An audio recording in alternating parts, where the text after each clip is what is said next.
sammas callisu yo fede keessi koo didee naaf mormaa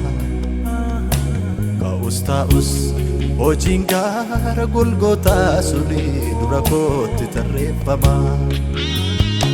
dhugumayyuu si dhufee jiraachuu koo labsee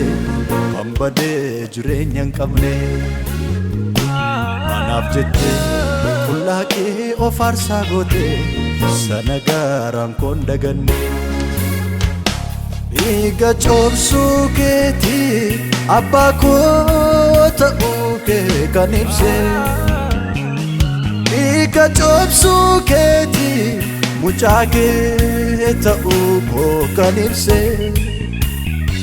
dhiiga coobsuu keetii abbaa koo ta'uu kee kan ibse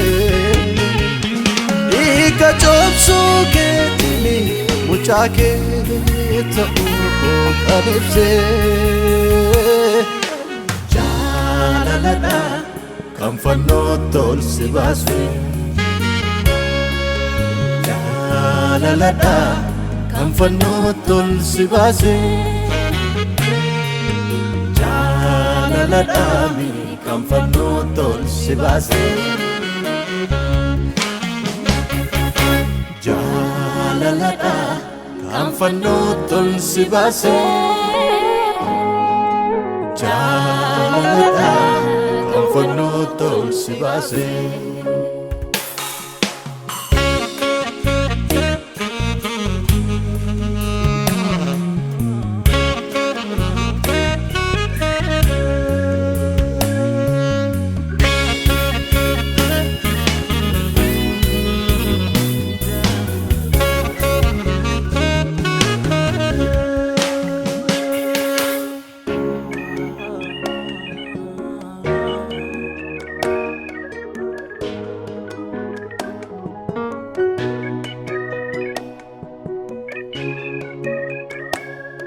narrabe kama dafkun kenaaf jireenya labse du'ana olchuufi jiruun koo fannoo si yaabsise narrabe kama madaan kenaaf jireenya labse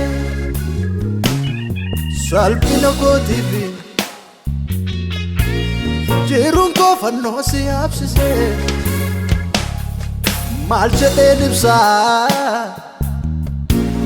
hin qabun jecha siin walgitu aarse lallabee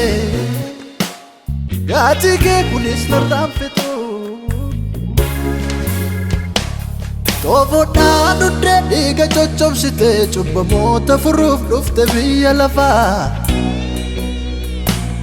dukkana du'aatiin addunyaa golgamte furuuf gadi buute hundaaf taatee mifaa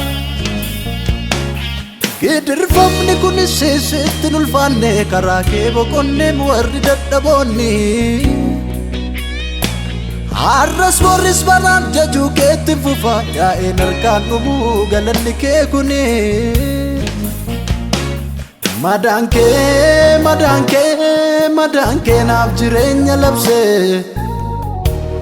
madaan kee naaf jireenya labse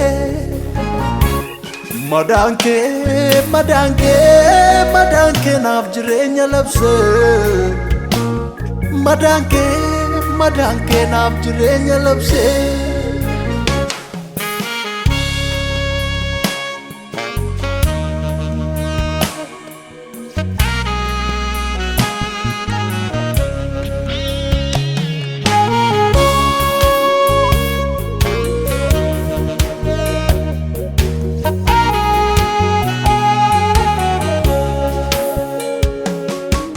anaaf jettee gadi buutee du'a ofitti murtee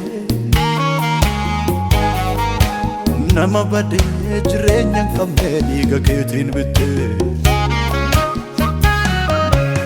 mudaa tokkotuun qabaatin waa'ee koof dhiphatte abaarsaaf du'a koondumaa jireenyaan geeddartee galateeffadhaa